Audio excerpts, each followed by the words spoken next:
ছোট্ট বন্ধুরা, তোমরা নিশ্চয় তোমরা নিশ্চয় তোমরা নিশ্চয় পুরনো দিনের রাজাদের কাহিনী শুনেছ। আজকেও আমরা তেমনই একটি রাজার গল্পই শুনব। আমাদের আজকের গল্পের নাম দয়ালু রাজা। গল্পটি লিখেছেন মির্জা আদিব। হ্যাঁ ছোট্ট বন্ধুরা, তবে শোনো সেই দয়ালু রাজার কাহিনী। গল্পটা আজকের নয়, মানে এই ঘটনাটা আজকের নয়, সে অনেক অনেক দিন আগের কথা। এক রাজ্যে একজন রাজা ছিলেন। বুঝতেই পারছ, যেহেতু দয়ালু রাজার গল্প, সেহেতু রাজ্যে তো একটা রাজা থাকতেই হবে। যা হোক, তিনি ছিলেন খুবই দয়ালু। কেবল মানুষই নয়, অন্যান্য সকল পশু পাখি আর গাছের প্রতিও তার ছিল অগাধ ভালোবাসা আর দয়ার মন। তিনি এমনই দয়ালু রাজা, শুধু মানুষের প্রতি দয়া করতেন না, মানুষ ছাড়াও অন্যান্য প্রকৃতির সকল কিছুর প্রতিও তিনি দয়া দেখাতেন। সেই রাজা কিন্তু অন্যান্য রাজাদের মতো ছিলেন না, অর্থাৎ তিনি আর সব রাজাদের মতো কখনোই দরবারে বসতেন না, সিংহাসনে বসে তিনি সময়ও কাটাতেন না। কেবলই ঘুরে বেড়াতেন আর যার যত সমস্যা আছে তা সমাধান করতেন। এই কাজ তিনি শুধু রাতে নয়, দিনেও করে বেড়াতেন। তার মানে দিন ও রাত সবসময় সে কেবলই প্রজাদের মঙ্গলের জন্যই ঘুরে বেড়াতেন। এই কারণেই হয়তো তিনি দরবারে বসতেন না, কারণ দরবারে বসলে তো আর তিনি দিনের বেলা ঘুরে ঘুরে প্রজাদের সমস্যা দেখতে পারতেন না, কিংবা বনের পশু পাখি আর গাছপালার প্রতিও তার ভালোবাসা তিনি দেখাতে পারতেন না। যা হোক, বেশ ভালোই চলছিল সেই রাজ্য। কিন্তু এভাবে আর বেশি দিন চলল না। একবার সেই রাজ্যে ভীষণ খরা হলো, অর্থাৎ মাটি শুকিয়ে একেবারে চৌচির হয়ে গেল। কোথাও পানির দেখা নেই, চাষবাস তো দূরের কথা, খাবার পানিও শেষ হয়ে গেল একেবারেই। আর এই খরাটা শুধু সেই রাজ্যেই ছিল না, আশেপাশের রাজ্য সহ সেই রাজ্যে পানির তীব্র সংকট দেখা দিল। আশেপাশের রাজ্যে যদি পানি থাকতো তাহলে হয়তোবা সেই রাজা আশেপাশের রাজ্য থেকে পানি আনার ব্যবস্থা করতে পারতেন, কিন্তু সেটাও তো হবার নয়, কারণ কেবল তার রাজ্যে নয়, অন্য রাজ্য থেকে যে পানি আনবে সেই রাজ্যেও তো পানির অভাব, সেখান থেকে তো পানি আনা যাবে না। এমনই সংকটে পড়ল সেই দয়ালু রাজার রাজ্য। তখন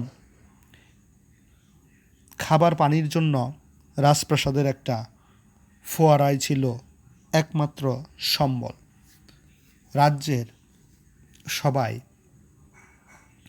সেই ফোয়ারার পানি দিয়েই কোনো মতে তৃষ্ণা মেটাতে লাগলো।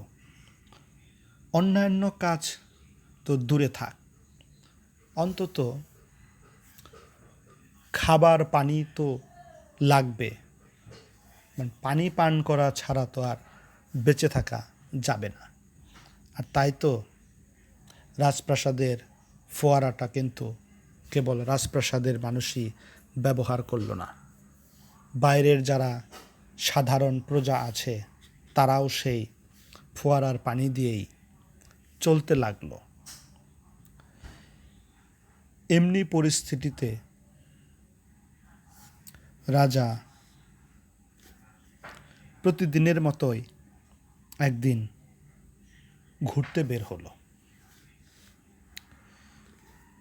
তার মনটা তখন ভীষণই খারাপ ছিল।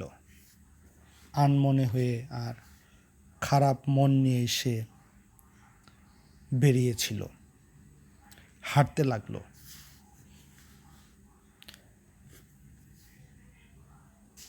হাঁটতে হাঁটতে একটা সময় সে রাজপ্রাসাদ থেকে অনেক দূরে একটা বনের পাশ দিয়ে যাচ্ছিল।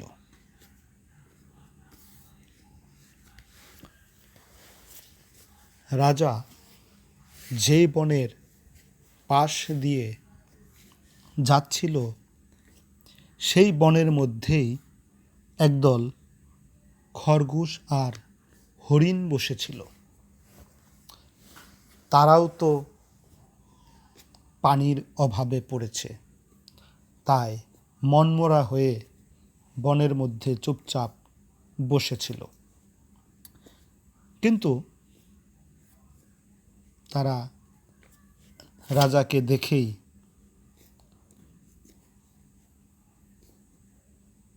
একটু যেন স্বস্তির নিঃশ্বাস ফেলল, কেননা তারাও তো সেই রাজার দয়ার কথা জানে। তারাও জানে কেবল রাজ্যের প্রজাদের জন্যই নয়, তাদের মতো পশু পাখির জন্যও তো এই রাজার মনে দয়া আছে। আর তাই তারা স্থির থাকতে পারল না, দৌড়ে একদম রাজার সামনেই চলে আসলো। রাজাও যেন একটু থেমে গেল তাদেরকে দেখে। হরিণ আর খরগোশ কাঁদতে কাঁদতে বলল, আমরা পানির তৃষ্ণায় মরে যাচ্ছি, বলুন না আমাদের পানির অভাব কবে দূর হবে?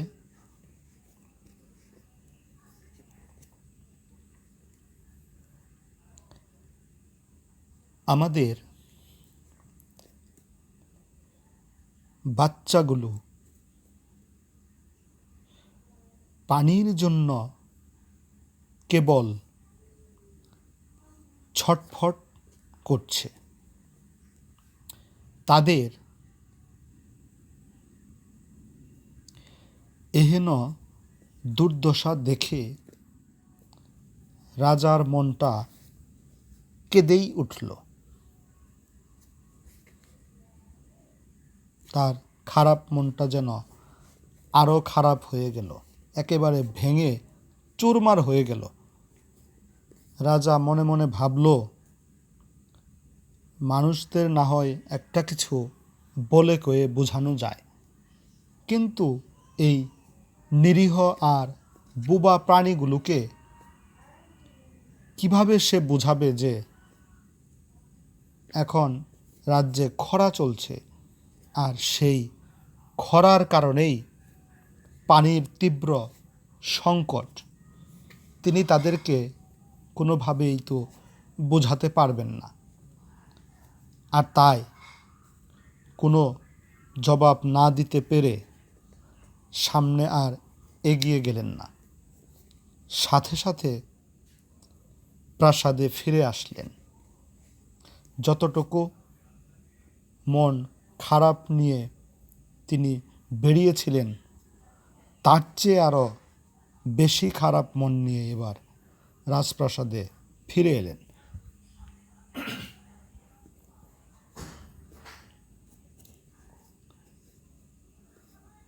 এসে ভেবে কুল কিনারা করতে পারছিলেন না কি করবেন। না ভেতরে থাকা যাচ্ছে, না বাইরে কোথাও যাওয়া যাচ্ছে। কোনো উপায়ান্তর না দেখে টানা 7 দিন সেই রাজা প্রার্থনায় ডুবে রইল। এমন পরিস্থিতিতে তার তো আসলে কিছুই করার নেই। একমাত্র সৃষ্টিকর্তাই পারেন এই পানির সমস্যার সমাধান করতে। তাই তিনি অন্য কোনো কিছু না করে কেবলমাত্র স্রষ্টার কাছেই ফরিয়াদ জানাতে লাগলেন। রাজার সেই প্রার্থনা কিন্তু একেবারেই বিফলে গেল না। 7 দিনের শেষ দিনেই একজন স্বর্গীয় দূত রাজার কাছে এলো। তাকে দেখে রাজা একটু ভড়কে গেলেন।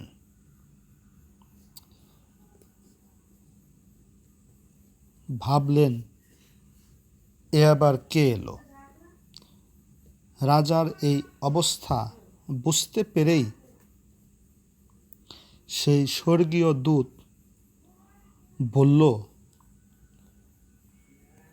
আপনি যদি স্বর্গের পরীক্ষায় উত্তীর্ণ হতে পারেন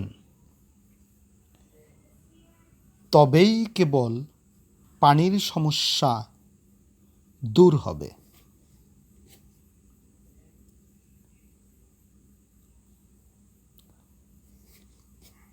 মেঘ ভেঙে বৃষ্টি নামবে,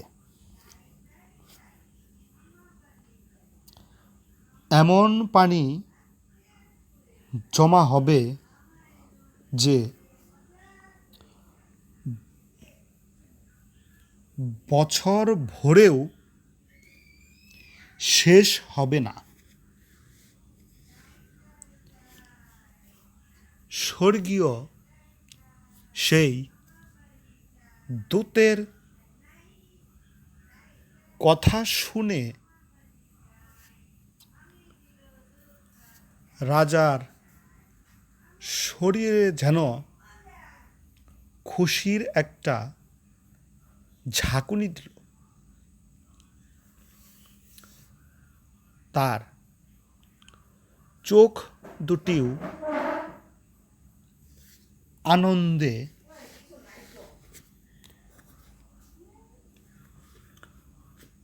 চকচক করতে লাগলো।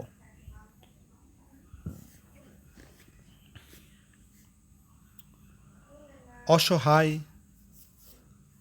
মানুষগুলোর কথা তার মনে পড়ে গেল।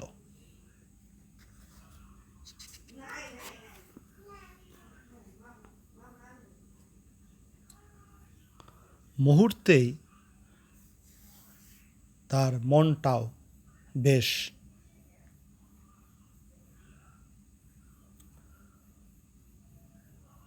ভালো হয়ে গেল।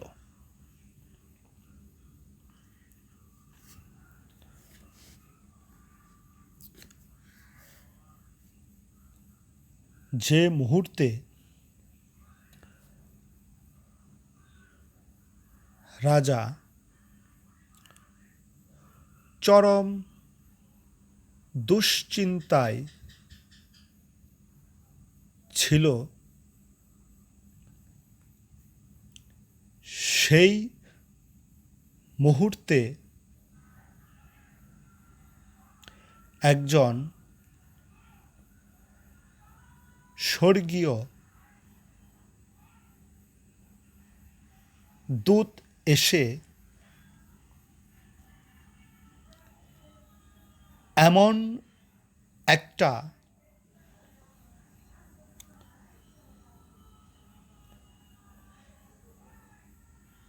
মজার খবর দিবে,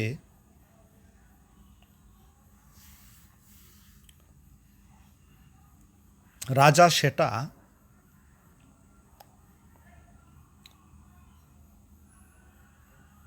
ভাবতেই পারেনি।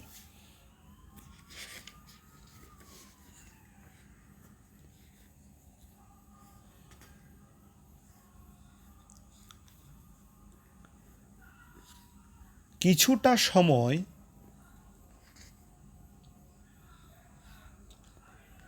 রাজা একেবারে চুপ হয়েই থাকলেন।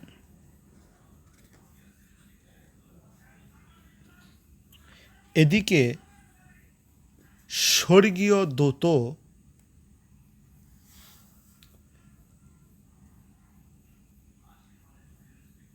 রাজার এই অবস্থা দেখে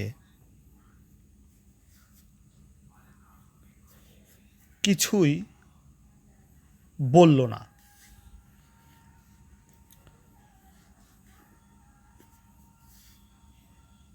সেও রাজার মতোই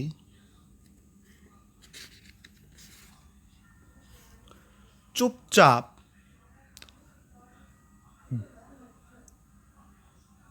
দাঁড়িয়ে রইল।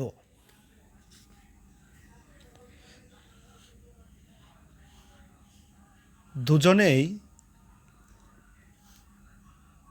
খানিকটা সময়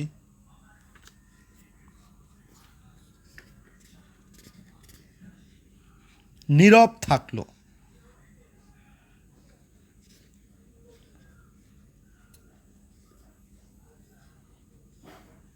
এভাবে বেশ সময়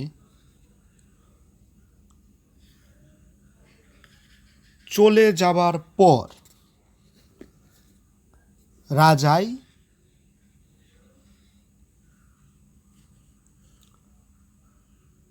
নীরবতা ভাঙল।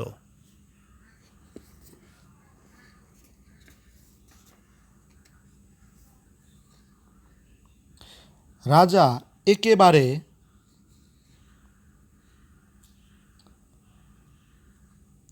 ভাবনা চিন্তা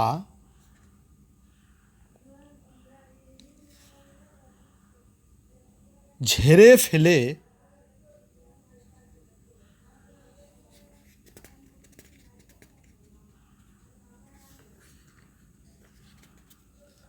বলল,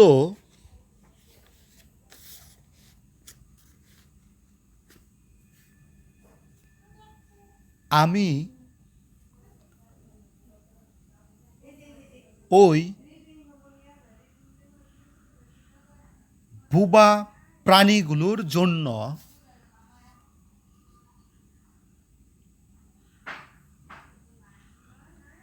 যে কোনো পরীক্ষায়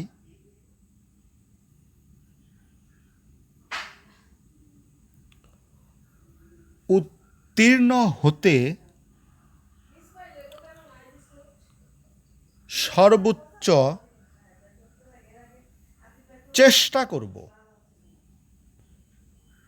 তাতে আমার যত কষ্টই হোক না কেন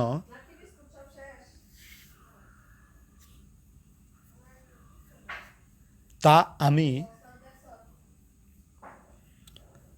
মাথা পেতে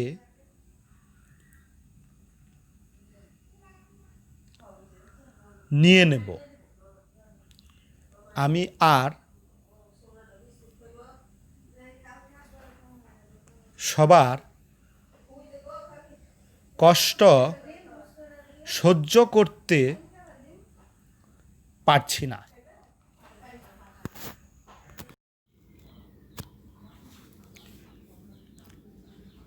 সেই দূত তখন বলল, তবে আপনাকে রাজপ্রাসাদ ছেড়ে কোনো কাঠুরিয়ার ঘরে থাকতে হবে 101 দিন রাত্রি।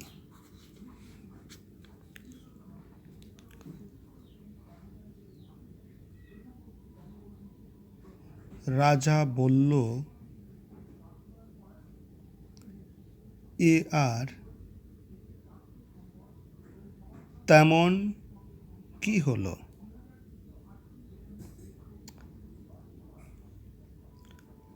আমি কালই এই পরীক্ষার জন্য বের হব। যেমন কথা তেমন কাজ।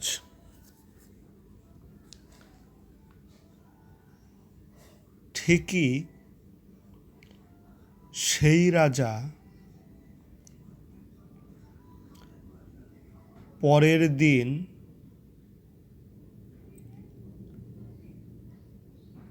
ছদ্মবেশে বেরিয়ে পড়ল।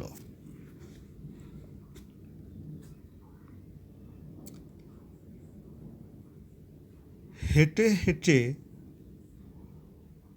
অনেক দূর পর্যন্ত চলেও গেল।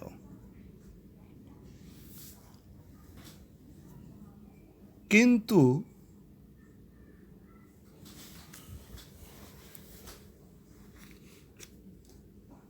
কোথাও কোনো কাঠুরিয়ার বাড়ি দেখা গেল না।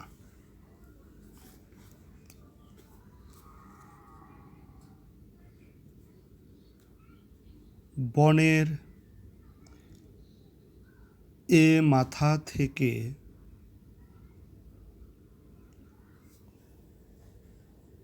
ও মাথা পর্যন্ত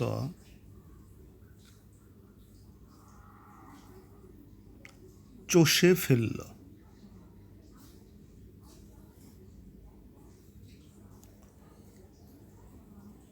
তারপরও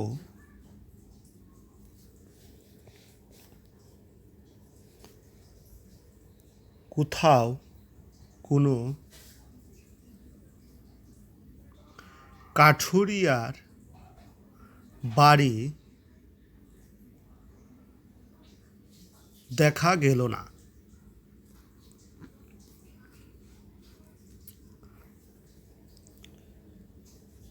রাজা বলল, মহা ভাবনায়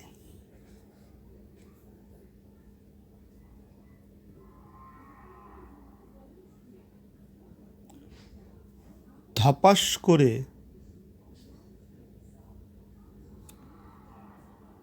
গাছের নিচে বসে পড়ল।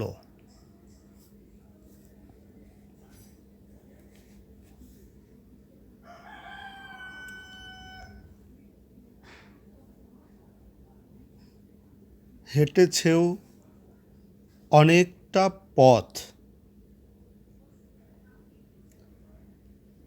একজন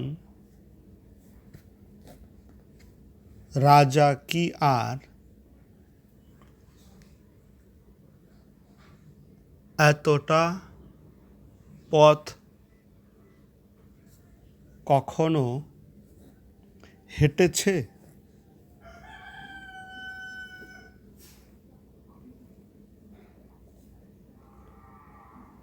যা হোক,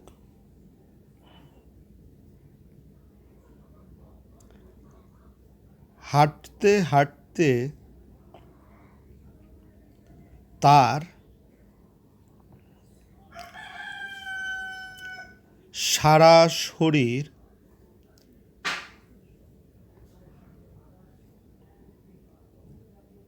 ব্যথায় ভরে গেল।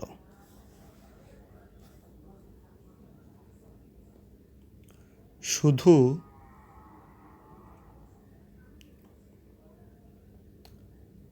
শরীরই ব্যথায় কাবু হয়েছে তা নয়,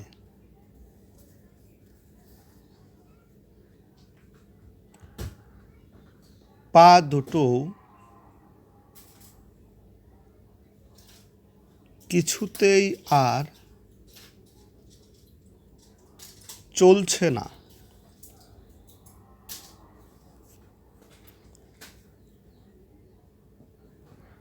চলবেই বা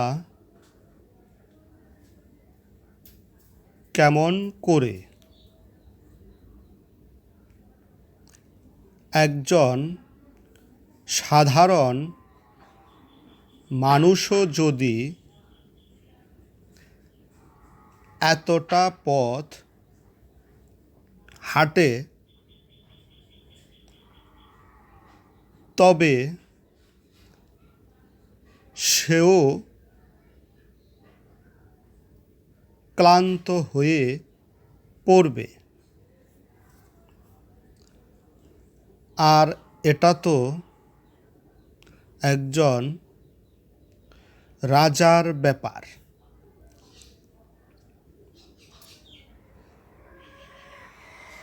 চলতে না পেরে সেই রাজা তখন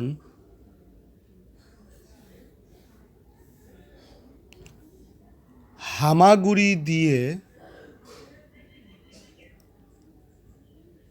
চলতে লাগলো। কিন্তু এভাবে আর কত দূর যাবে? হামাগুড়ি দিয়ে চলতে চলতে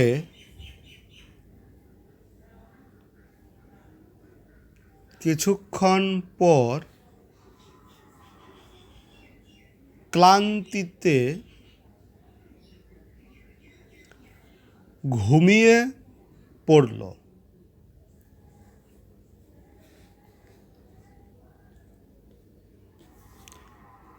ঘুমের মধ্যেই রাত কখন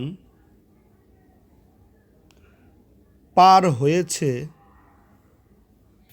রাজা টেরই পায়নি। এতটাই ক্লান্ত ছিল যে টের পাওয়ার কথাও নয়। যা হোক, পরদিন ঘুম ভেঙে রাজা দেখল একটা মাদুরে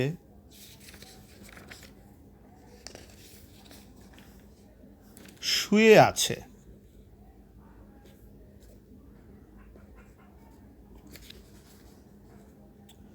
চোখ মেলে তাকাতেই একজন জীর্ণ শীর্ণ লোক রাজার কাছে এলো। লোকটা এমনই সহজ সরল আর সাদাসিধে যে একজন রাজাকে পেয়েও তার মধ্যে কোনো ভাবনাই নেই। লোকটা এসে বলল, আপনি বনের মধ্যে বেহুশ হয়ে পড়েছিলেন। শরীরের বিভিন্ন জায়গায়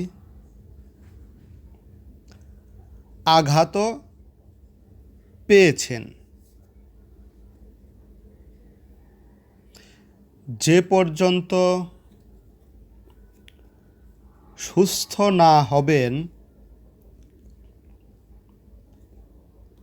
এখানেই থাকুন।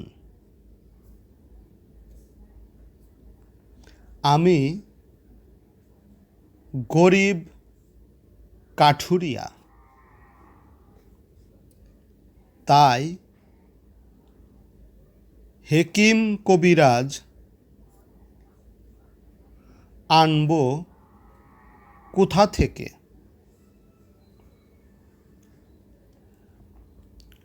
কাঠ কাটতেই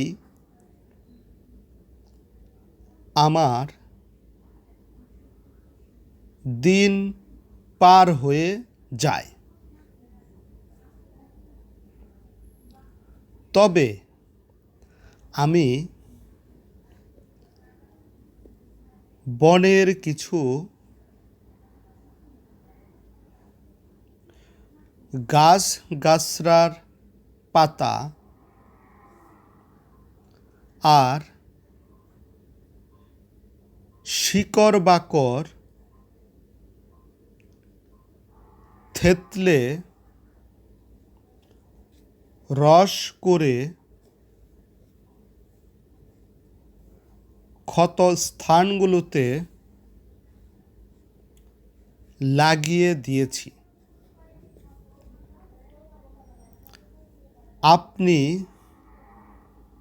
শীঘ্রই ভালো হয়ে যাবেন।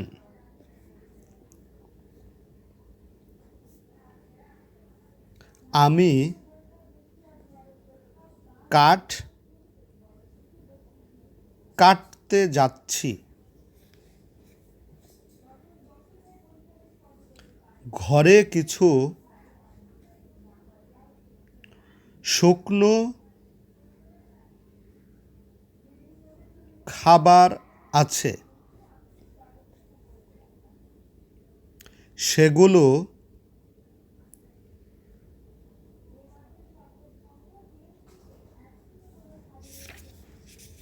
খেয়ে নিবেন। আমি একা মানুষ,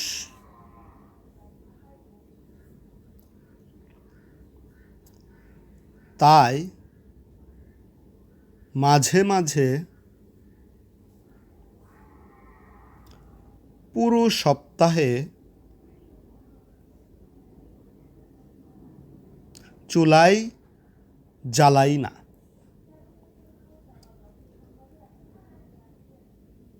সেজন্য আপনাকে কোনো রান্না করা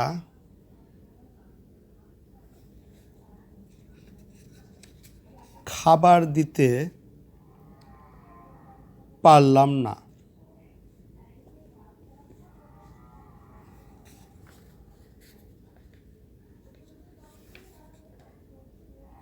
এসব কথা শুনে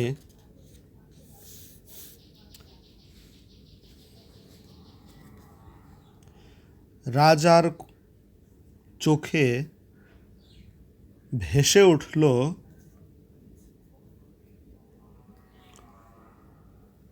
হরিণ আর খরগোশদের আনন্দে দাপাদাপি করার দৃশ্য।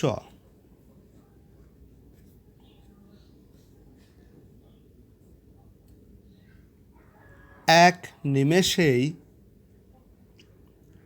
সে স্বপ্নের রাজ্যে হারিয়ে গেল। রাজার মুখে রা শব্দ না পেয়ে কাঠুরিয়াও আর কিছু না বলে চলে গেল।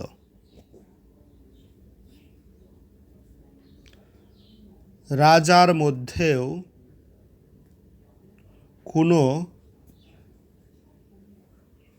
ভাবনা চিন্তা রইল না। সে যে একটা কাঠুরিয়ার বাড়িতে আছে তাতে কোনো চিন্তাও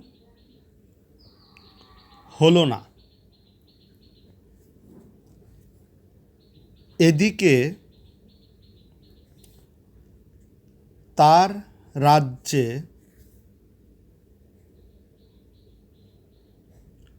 চোখের পলকে আকাশ মেঘে ছেয়ে গেল। শুরু হলো মুষলধারে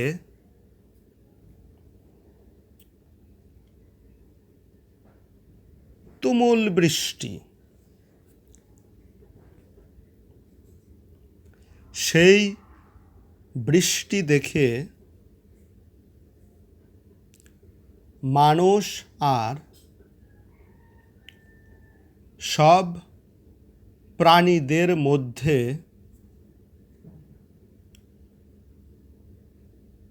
খুশির বাণ নেমে এলো। এমন বৃষ্টি নদী নালা খাল বিল এমনকি ফসলের জমিও মুহূর্তেই পানিতে ভরে গেল।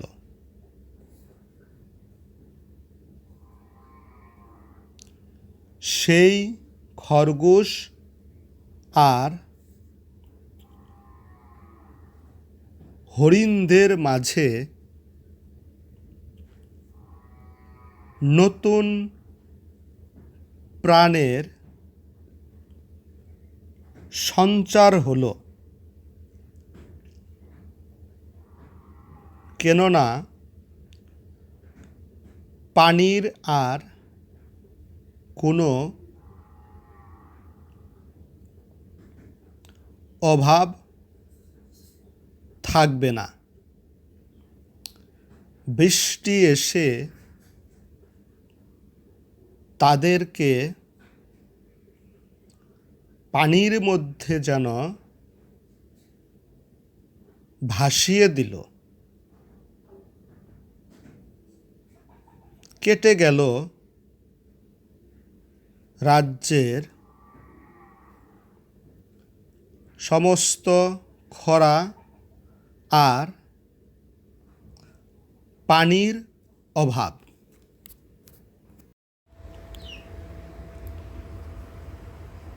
সেই রাজার দয়ার কাহিনী এখানেই শেষ নয়। এই ঘটনার কয়েক বছর পর রাজ্যে চরম খাদ্যাভাব দেখা দিল। অর্থাৎ খাবারের এমন তীব্র সংকট, সাধারণ মানুষেরা না খেয়ে মারা যায় অবস্থা। পরপর 3 বছর কোনো ফসল হলো না। রাজার শস্য ভাণ্ডারের সব প্রজাদের মাঝে বিলিয়ে দেওয়া হলো। যখন পুরো ভাণ্ডার শেষ হলো, তখনই শুরু হলো খাদ্যাভাব।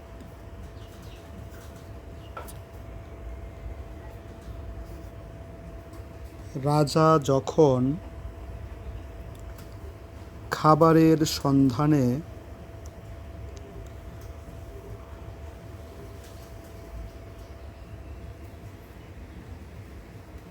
কোনো কিছুই করতে পারল না, তখন ভীষণ অস্থির হয়ে পড়ল। একদিন রাজা হাঁটাহাঁটি করার সময় দেখতে পেল ছোট ছোট বাচ্চারা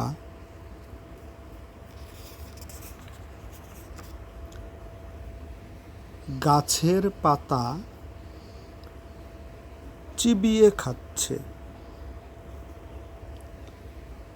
তাদের কচি মুখের দিকে তাকিয়ে রাজার অন্তর হু হু করে কেঁদে উঠল।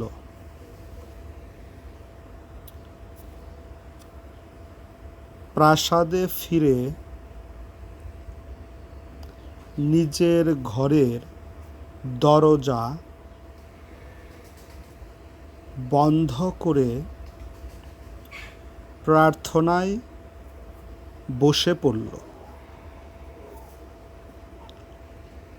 স্বর্গীয় সেই দূত মনে হয় আশেপাশেই ছিল।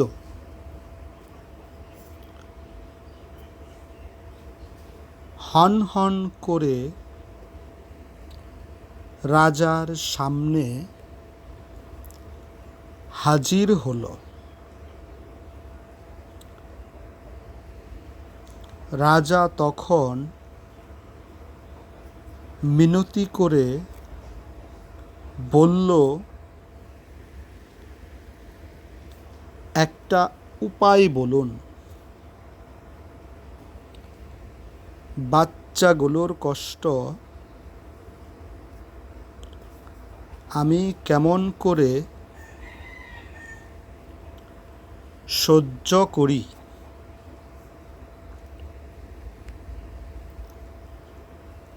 আমার জীবনের বিনিময়ে হলেও ওদের জীবন রক্ষা করুন। সেই দূত তখন বলল, আপনি নিজের হাতে চাষ করুন, আর তাতে সবারই ফসল ফলবে। চলে যান ওই পাহাড়ে,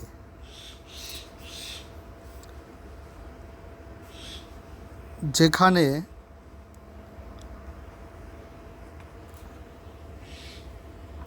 শস্য বীজ পড়ে আছে।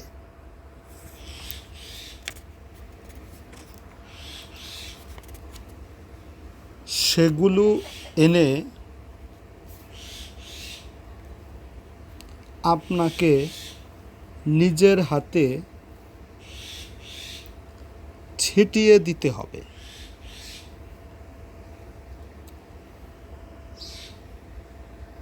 তবে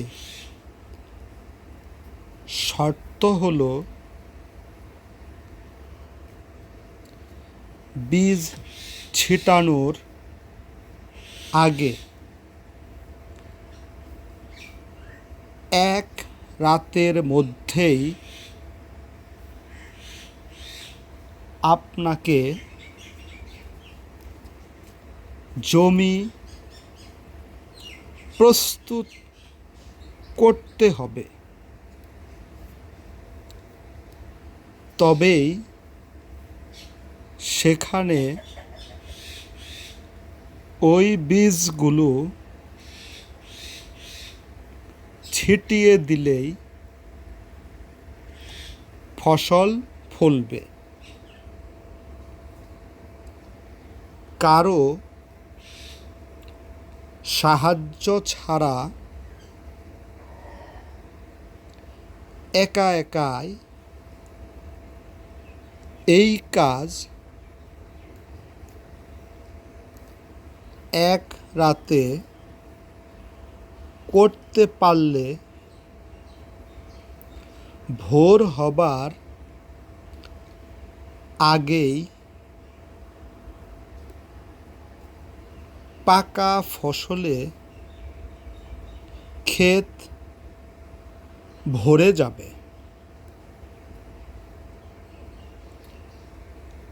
কারণ ওই শস্য বীজগুলো স্বর্গ থেকে পাহাড়ে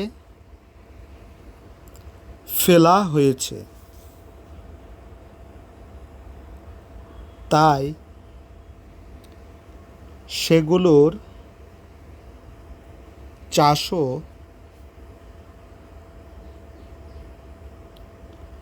হতে হবে রাজার নিজের হাতে।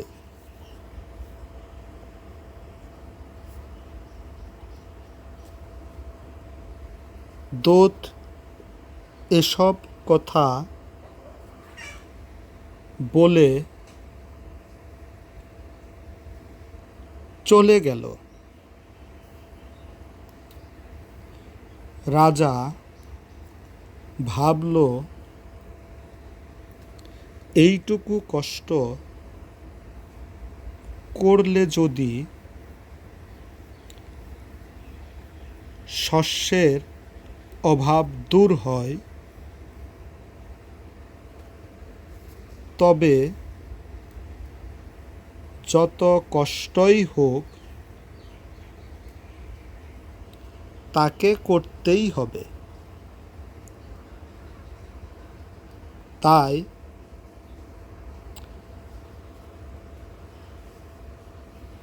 রাজা সেই পাহাড়ের উদ্দেশ্যে রওনা হলো। পাহাড়টা রাজপ্রাসাদ থেকে বেশ খানিকটা দূরেই ছিল, তাই তাকে অনেক কষ্টে সেখানকার উদ্দেশ্যে হাঁটতে শুরু করতে হলো, কেননা সেখান দিয়ে ঘোড়া নিয়ে যাওয়া সম্ভব ছিল না। জায়গায় জায়গায় গর্ত ছিল। যা হোক, রাজা যেতে যেতে পাহাড়ের কাছে চলে এলো।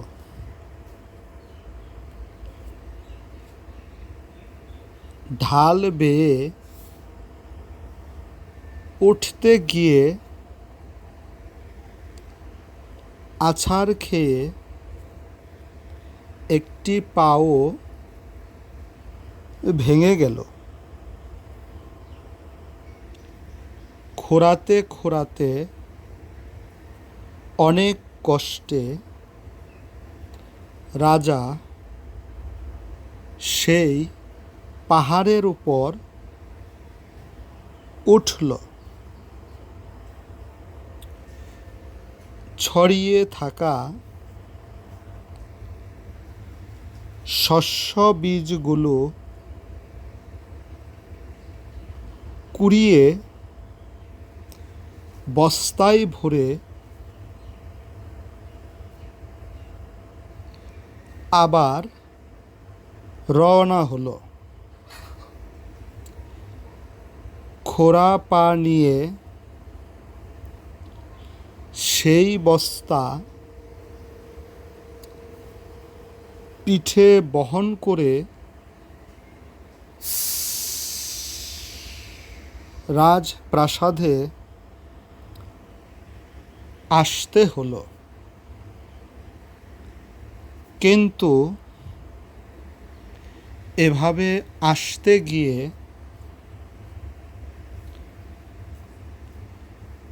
রাজা একেবারে কুজু হয়ে গেল। এই শরীর নিয়েই এবার তাকে জমি প্রস্তুত করতে হবে। রাজা তখন প্রাসাদের পিছনে চলে গেল। সেখানে একটা খালি জমি পড়েছিল।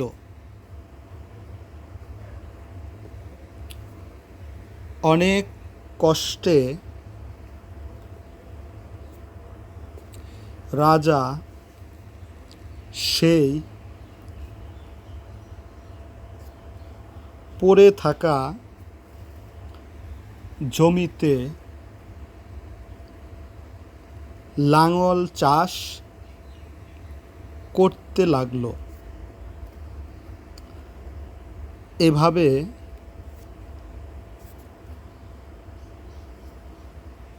জমি চাষ করতে গিয়ে রাজার দুই হাতেই ফোস্কা পড়ে গেল। তারপর এক সময় হাতগুলো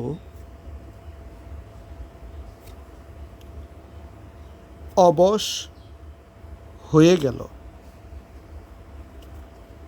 প্রথমেই তার এক পা ভেঙে গিয়েছিল। এবার আবার হাতগুলোও অবশ হয়ে গেল। কোনো উপায় না দেখে রাজা গড়িয়ে গড়িয়ে এক পায়ে ঠেলে ঠেলে জমি তৈরি করে ফেলল।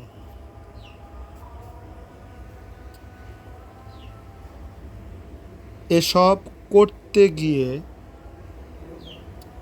রাজা যখন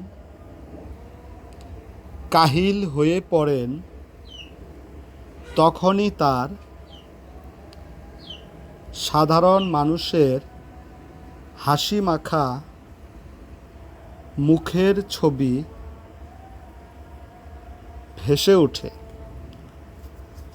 আর তখনই আবার কাজ করতে উৎসাহ পায়। যা হোক, জমি তৈরি করা শেষ হয়ে গেলে এবার শস্য বীজগুলো ছিটাতে হবে। হাতগুলো যেহেতু অবশ হয়ে গেছে, সেহেতু মুখে শস্য বীজগুলো নিয়ে ফু দিয়ে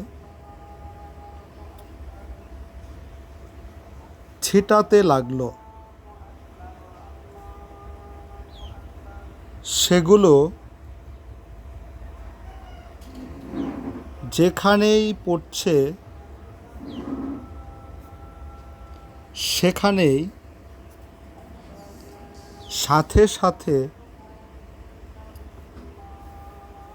গাছ হয়ে উঠল।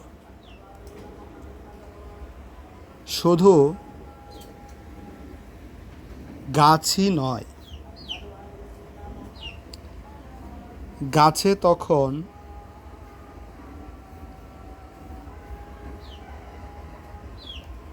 ফসলের কুঁড়িও